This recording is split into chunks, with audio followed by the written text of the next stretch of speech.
እንደሚታወቀው የዜጎች የክረምት የበጎ ፈቃድ ተግባራትን በከተማ አስተዳደራችን ባለፉት 2 ወራት እስከ ዛሬ ባለው 2 ወራት በርካታ ተግባራትን ስናከናውን ቆይተናል።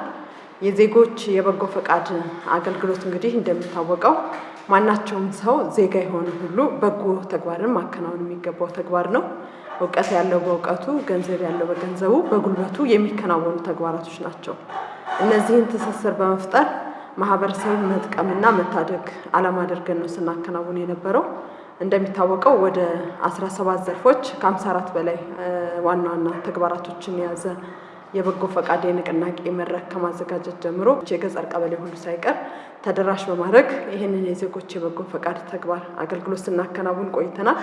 ወደ 6 ዋና ዋና ግቦችን ነው መነሻ አድርገን እየተንቀሳቀስን ያለ ነው። አንደኛው እና በዋናነት እንግዲህ የዜጎች የበጎ ፈቃድ አገልግሎት በተለይም የህብረተሰብ ተሳትፎ ወሳኝነት አለው። ከዚህ አንፃር ወደ 122234 የህብረተሰብ ክፍሎችን የበጎ ፈቃድ አገልግሎት ተሳታፊ እንዲሆኑ አቅደን እየተንቀሳቀስን ቢሆንም አሁን ባለው ሁኔታ ወደ 183594 የሚደርሱ የማህበረሰብ ክፍሎችን በመመዝገብ በዚህ በዜጎች የበጎ ፈቃድ አገልግሎት ባለፉት 2 ወራት ድረስ ከዛሬ ባለው ድረስ እየተከናወነ ያለበት ሁኔታ ነው ያለው። በዚህ አንፃር በምናይበት ሰዓት የወጣቶችን ድርሻ ስናይ ወደ በተለይ እቅዳችን 57.7% አካባቢ ይሸፍናሉ።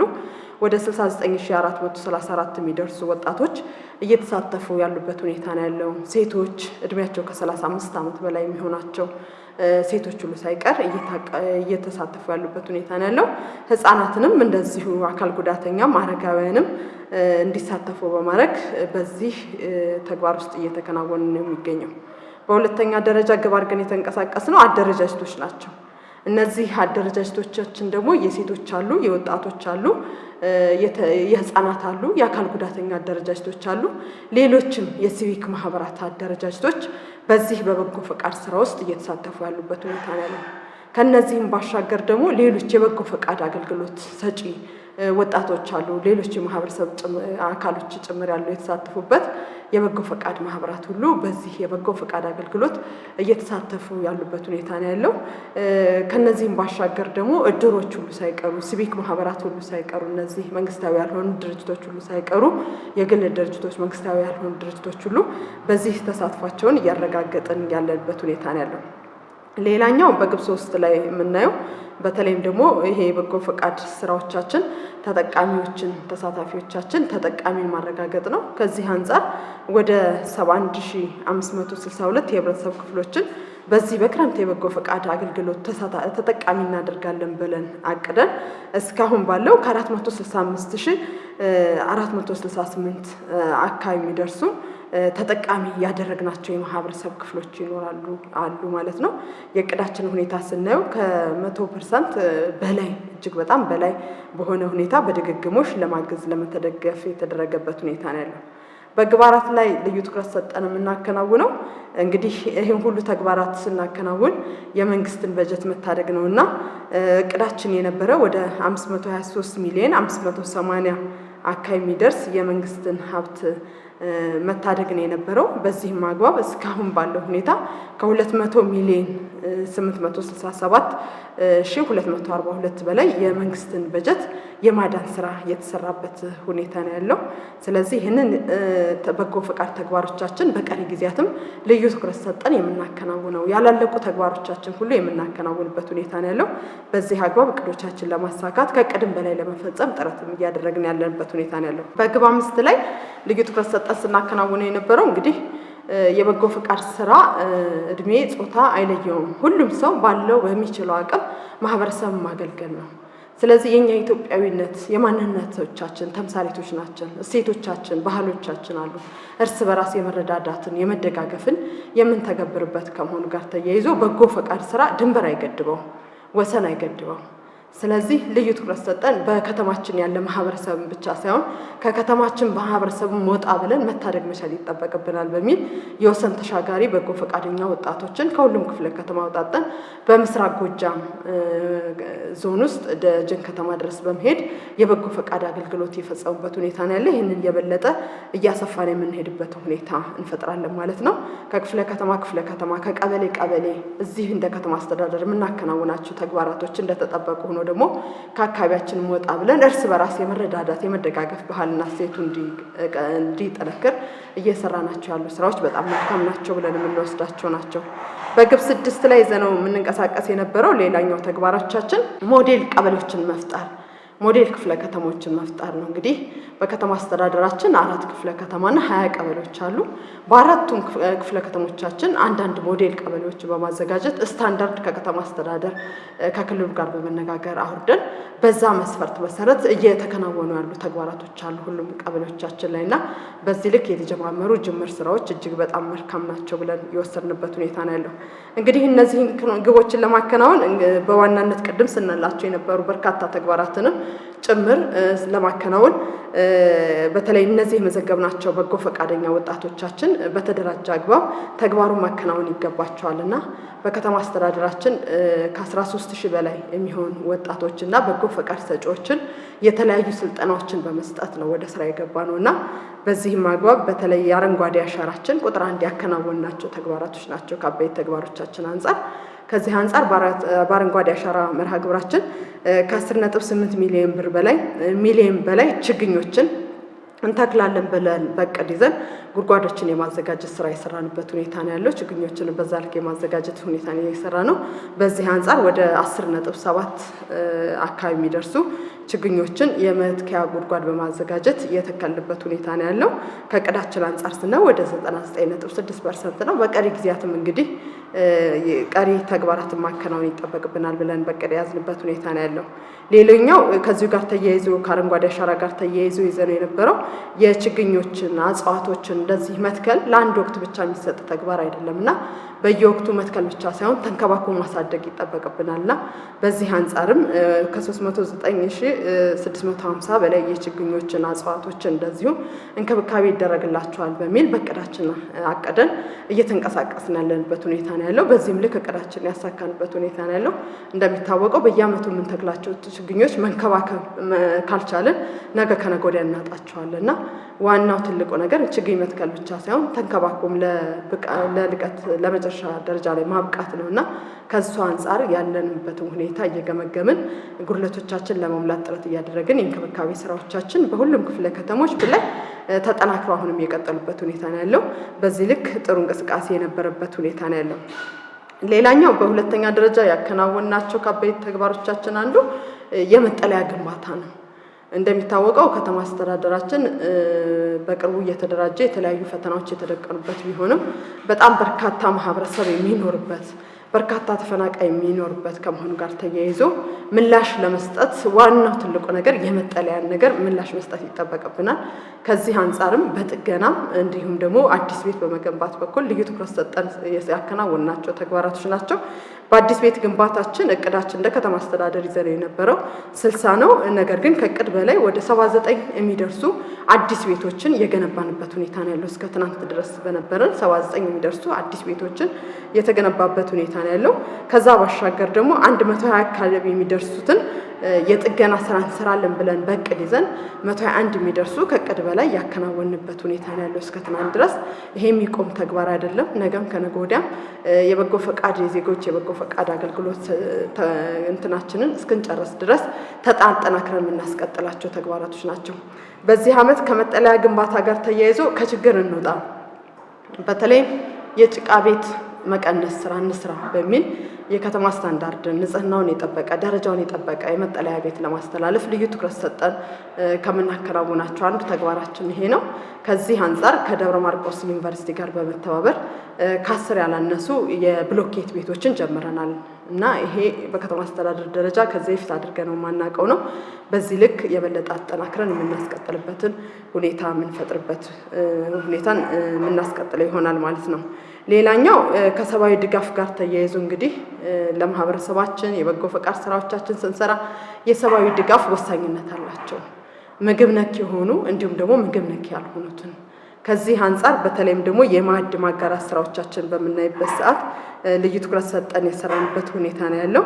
ከ1096 በላይ የሚደርሱ የማዕድ ማጋራት ስራዎቻችን ሊሆኑ የሚችል ሀብት የሰበሰብንበት በጥሬ ገንዘብ ሀብት የተሰበሰበበት ሁኔታ ነው ያለው።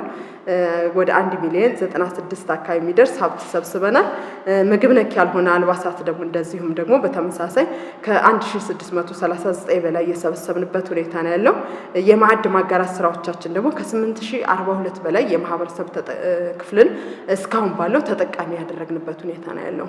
ይሄ ከቅዶቻችን አንፃር ስናየው ሁሉም እንቅዶቻችን በጥሩ ሁኔታ እየሄዱ ያሉበት ሁኔታ ቢኖርም ዋናው እቅድን ማሳካት ሳይሆን በዘላቂነት ማህበረሰባችን መታደግ ስለሆነ እነዚህ የማዕድ ማጋራት ስራዎቻችን ሌሎችም እንደዚህ ከሰብአዊ ድጋፍ ጋር ተያይዞ የተጀማመሩ ጅምር ስራዎች ስላሉ መጪው በዓል ምክንያት በማድረግም የበለጠ አጠናክረን የምናስቀጥልበት ሁኔታ እንፈጥራለን ማለት ነው።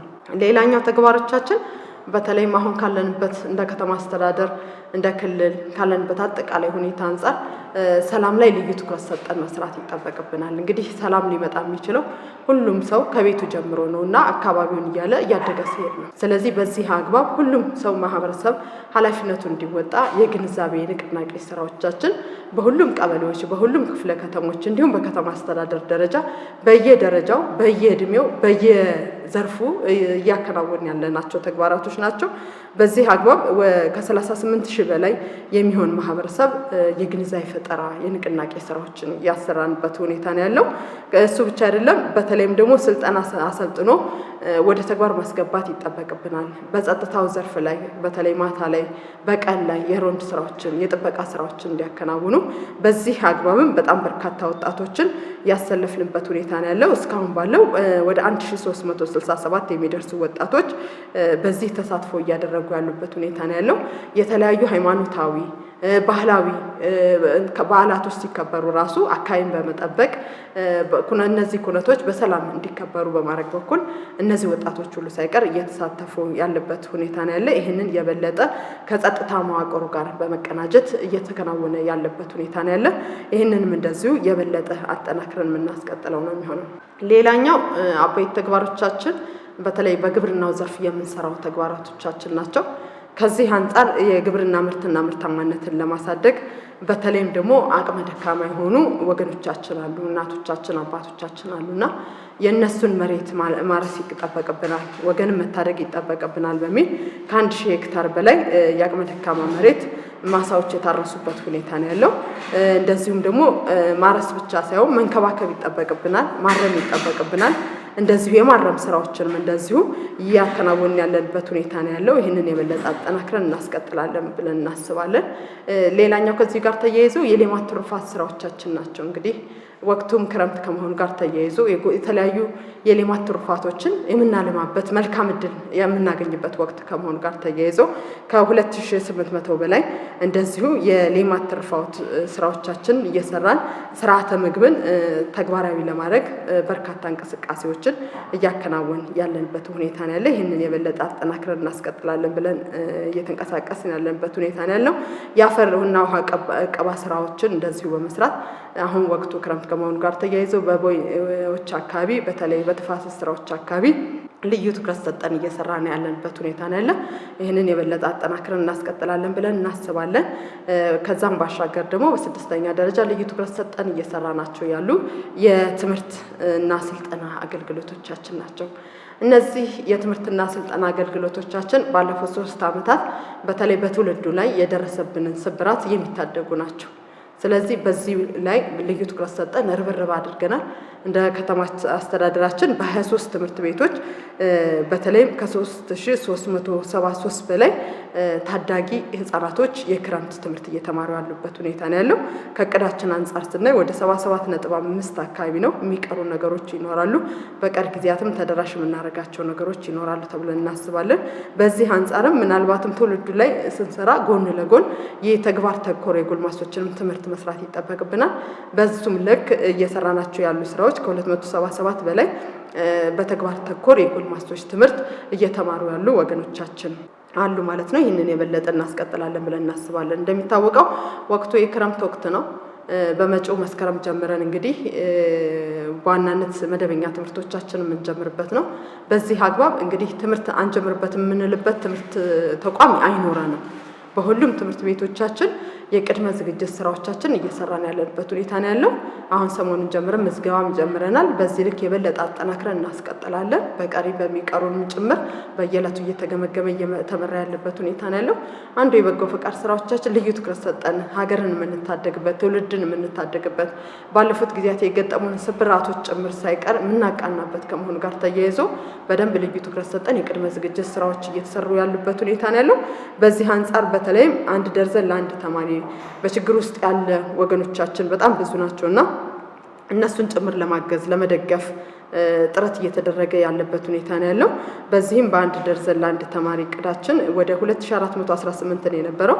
ነገር ግን አሁን ባለው ሁኔታ ወደ 4578 የሚሆን ደርዘን ደብተር ያሰባሰብንበት ሁኔታ ነው ያለው። ይሄ ከግለሰብ ጀምሮ ድርጅቶች፣ የግል ድርጅቶች፣ የመንግስት ተቋማት በሁሉም ተሳትፎ ያደረጉበት ሁኔታ ነው ያለውና እስካሁን ባለው ወደ 4578 ያክል ደርዘን ደብተር የሰበሰብንበት ሁኔታ ነው ያለው። በተለይም ደግሞ 312 ፓኮ የሚሆን እስክሪብቶ ሰብስበናል። ዩኒፎርሞችን ሰብስበናል። ቦርሳዎችን ሰብስበናል። እነዚህን የበለጠ አጠናክረን ያስቀጥለን እንግዲህ ከምዝገባ ጎን ለጎን ይህንንም የማሰራጨት ስራ በሚቀጥለው ሳምንት ጀምረን የበለጠ አጠናክረን የምናስቀጥልበት ሁኔታ ነው ያለው። ትምህርት ቤቶች ሳቢ ማራኪ እንዲሆኑ የወደሙ አጥሮችን ማህበረሰቡ ራሱ እያጠረ ያለበት ሁኔታ ነው ያለው። እንደገና ደግሞ ብላክ ቦርዶችንም እንደዚሁ እየጠገነ ቢሮዎችን ሁሉ ክፍሎችን ሁሉ እያደሰ ለሚቀጥለው አመት የበጀት የትምህርት ዝግጅታችን በተገቢውን ቅድመ ዝግጅት እያደረግን ያለበት ሁኔታ ነው ያለው። እንዲሁም ደግሞ አካል ጉዳተኛ የሆኑ ተማሪዎቻችን አሉና እነዚህን አካል ጉዳተኛ የሆኑ ተማሪዎቻችንን ምቹና በሚመቻቸው ሳቢ ማራኪ እንዲሆን ተቋማቶቻችን ከምንሰራው ባሻገር የትምህርት ቁሳቁስ እጥረት ይገጥመናልና ለነሱ ሁሉ ሳይቀር ለይተን ልዩ ትኩረት ሰጠን እያሰባሰብን ያለንበት ሁኔታ ነው ያለው። ሴት ተማሪዎች ወደ ትምህርት ገበታ ከሄዱ በኋላ ያው ተፈጥሯዊ ሆነው በተለያዩ ነገሮች እንዳይሸማቀቁ የንጽህና መጠበቂያ ቁሳቁሶችን እንደዚሁ ከ646 በላይ እየሰበሰብን ያለንበት ሁኔታ ነው ያለው። ሌላኛው ተግባራችን የጤና አገልግሎት ተግባሮቻችን ናቸው። እንደሚታወቀው ማህበረሰባችን ላይ ያለውን ችግር ለመፍታት ጥረት እየተደረገ ያለበት ሁኔታ ነው። የበለጠ እናትንም ልጅንም ትውልድንም የምንታደግበት ሁኔታ ስላለ የደም ልገሳ መርሃ ግብራችንን በንቅናቄ ለማስሄድ ጥረት እያደረግን ያለበት ሁኔታ ነው ያለው። ከዚህ አንጻርም የደም ልገሳ ስርዓታችን ጥሩ እየሄደ ያለበት ሁኔታ ነው ያለው። ሰሞኑን ድረስ እስከ ትናንት ድረስ ወደ ነበረው ወደ 429 ዩኒት ደሞች የሰበሰብንበት ሁኔታ ነው ያለው። ከእቅዳችን አንጻር ሲታይ ከ100% ነው፣ ግን እቅዱ ሳይሆን ከዛ በላይ መሰብሰብ መቻል አለብን ብለን እያሰብን እየተንቀሳቀስን ያለበት ሁኔታ ነው ያለው። እንግዲህ ይሄ የዜጎች የበጎ ፈቃድ ስራ ገና ነው፣ አላጠናቀቅ ነው። በቀሪ ጊዜያት የሚቀሩን ነገሮች ጉልቶቻችን እየሞላን እንሄዳለን ብለን ተስፋ እናደርጋለን።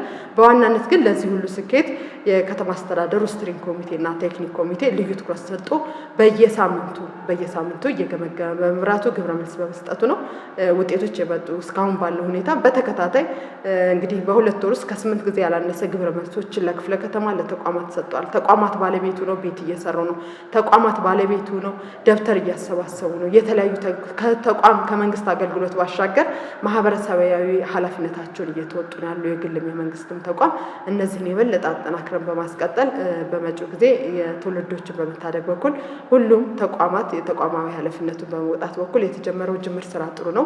ይህንንም የበለጠ አጠናክረን እናስቀጥላለን ብለን እናስባለን።